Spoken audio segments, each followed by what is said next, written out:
say the sea level along the Gulf Coast is rising faster than expected, creating more risks to coastal communities like our own. They say it's happening at a record pace, and it's already having an impact. Fox 13's Evan Axelbank reports on why the Gulf Coast is being hit so hard. The story of Hurricane Ian can be told in devastating images, sounds, and also in the lines of this graph. This tells us that sea level is not only rising in this area, but it's rising faster every year.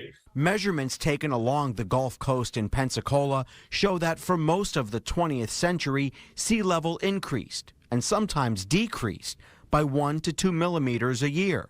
But in the last 10 years, there have only been increases, and those have been by as many as 10 millimeters a year.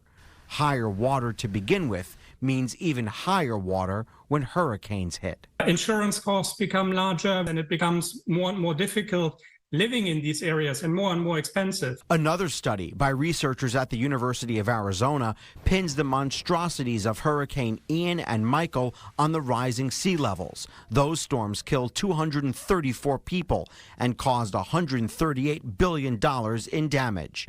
USF climate scientist Gary Mitchum says warming waters are making storms more intense, often in less predictable fashion. The sea level is rising, and if we get into decades from now where the rise could be measured in feet rather than inches, then this could certainly add to the storm surge risk. It's possible that once-a-century storms will become once-a-year storms.